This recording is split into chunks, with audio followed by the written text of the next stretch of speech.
Really?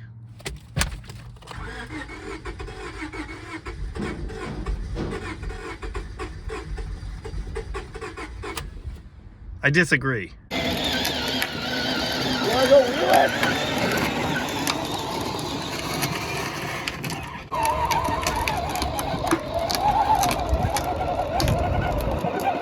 It's the only Wrangler I could afford.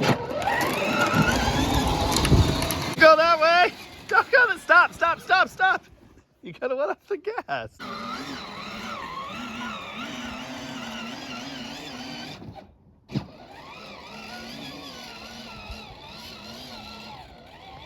Today on Dead Dodge Garage, the problem child.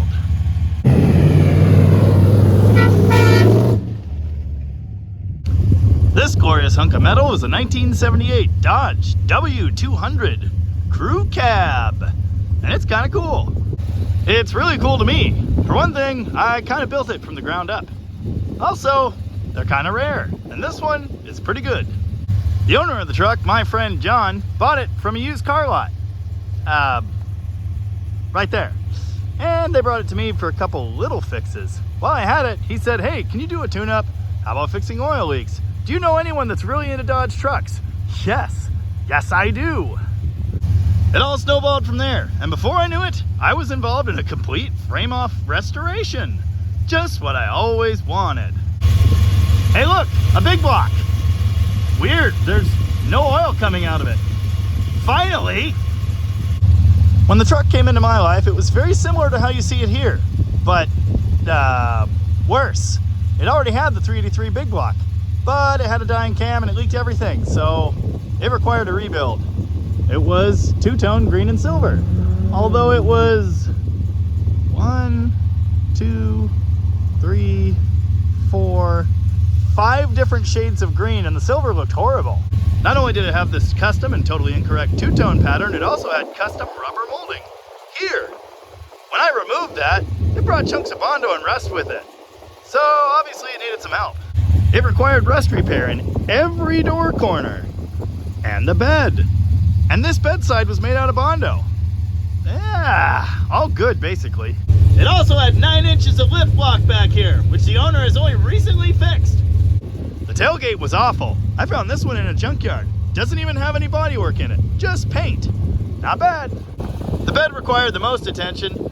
There were also a pattern of 5 holes in the roof that originally would have had running lights, cab lights, whatever you want to call them. Someone had covered those with foil tape and Bondo.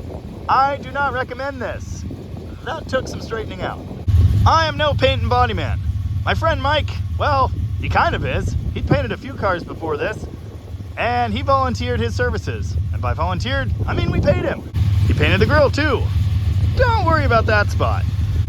Mike put hundreds of hours into coats of primer and sealer and block sanding and filler and more filler and paint and painting it again, and I put tens of hours into it myself. Did a bit of block sanding and it turned out pretty good, I think. One thing that's annoying, doesn't really seem to show up on the camera, but there's kind of a cloudy pattern in the silver. This is a single stage metallic paint. Turns out those are hard to work with, and we're afraid to buff it because we don't want to get into that metallic material. So we've left it as it is. The green looks fantastic. Of course, the sun just went away. You can really see the metallic pop when it hits it. Mike also did the pinstriping down the seam by hand. There's a lot of money and hard work in here too. Every bit of the dash was gone through. I rewired the whole thing. These incorrect gauges were already here, but well, they didn't really work very well.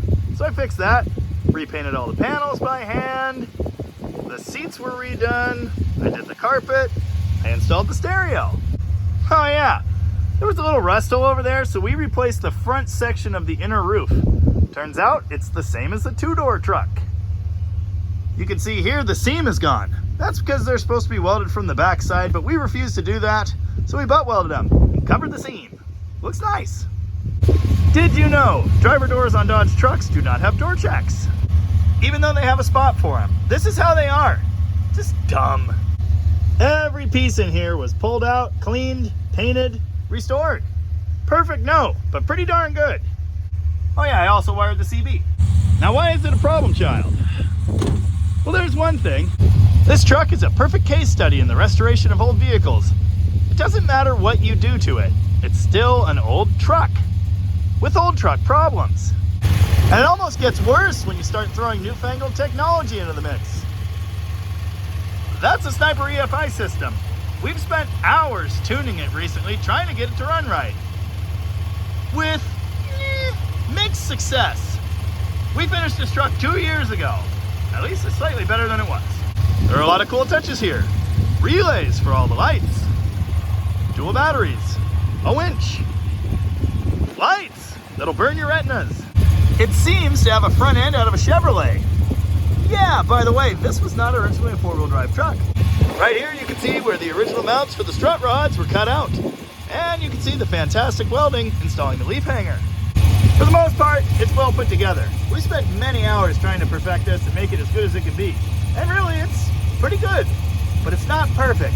It's not a brand new truck. It never will be. Oh, look at this custom front bumper from Blue Lake Off-Road. Fantastic piece. I dig it. Also, if you can believe this, it's very heavy. There's a nice matching one on the rear. Unfortunately, they set it up for the wrong style fog lights. That's right. It's got retina burners in the back, and so it's got extra holes and no drainage. So it's full of rust. On my third attempt, I finally got this mirror to stay put. It used to just dance over every time you shut the door. It's fine. It was only brand new. If you look around here, you'll find a lot of time and energy spent making things look nice. And you'll find things that were missed. Listen, it's a truck.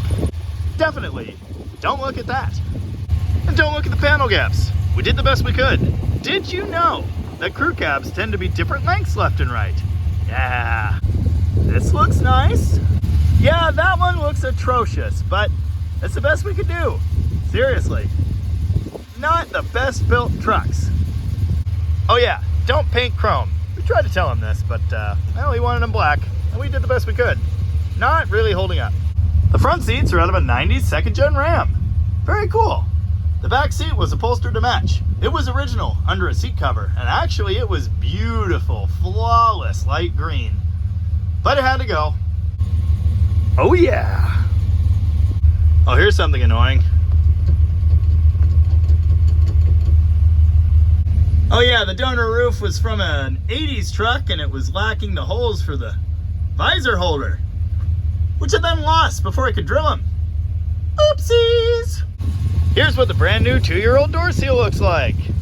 With the original door seal, this door shut perfectly. We spent a bunch of time grinding this and beating it with a hammer and trying to get it to fit, and well, it still doesn't. Oh well. I love this truck. It actually drives pretty nicely. 4-wheel drive works, heater works, exhaust sounds cool. The fuel injection system, while a little temperamental, works pretty well. I'm sure it gets horrible gas mileage. I've never checked. I don't want to know. When we finished it, I did spend some time driving it around and putting it through its paces. The owner is considering selling the truck, and I briefly considered buying it. If I did, you know what I'd do? I'd fix everything wrong with it, with a 12-valve Cummins and a stick shift. Despite the little flaws, it is a beautiful truck, and the good thing is, you don't really have to worry about it. He put this truck together to go off-road, put stuff in the bed, tow trailers, do work. Yeah, it's cool to look at. It won't win any car shows, but it won't be at any car shows. They'll be out getting it done. Oh yeah, we also had the bed lined last year. Thanks to the old pandemic, it was extremely expensive and hard to schedule. At least they did a less than perfect job. The bed floor is one thing that did not necessarily get 100% factory restoration. Did you know that this metal is actually really strong? My latest crack at the truck was trying to perfect the dual tank system. It would run great on the cab tank, but the bed tank, it would kind of start starving out after 10 or 15 minutes. Turns out the fuel filter was clogged that comes from both tanks, so I have no idea how to explain that. Maybe gravity was helping that one? I don't know. Anyway, I think it's fixed. Oh yeah, and after it was fixed, we learned that that tank leaks. Fantastic. I also fixed some dumb little noises. This was rubbing after the leaf spring change. And the brand new crooked exhaust had fallen off of its mount again. It was just gone. Yeah, They did a stellar job here. I'm not gonna name any names, but the shop that did this, they could have done better. I mean, rebar with a washer welded on it after we complained? Yeah. Hey, by the way, nylocks aren't locks if the bolt doesn't reach the nye. Well, that's about all I have to say about that. It's a cool truck. I love it, but I also kind of hate it. I don't think I'll be buying it. If you want to, it's currently located in Aberdeen, Washington, and the owner is asking $40,000. That's because that's what he's put into it. Yeah. I'll tell you what, it's fun to drive. You're definitely the opposite of incognito in this thing. I mean, it's not as loud and nutso as, say, I don't know, a 344-speed Demon or a Cobra. But people are going to notice you.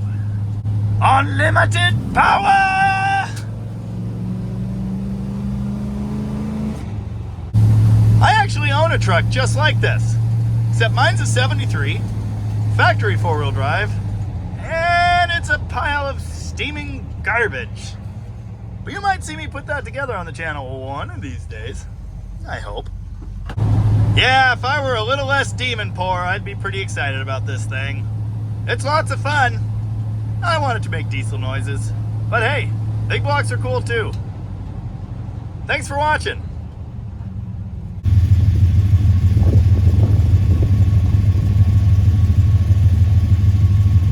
Oh yeah. That's a brand new belt. Again. And it's tight as hell.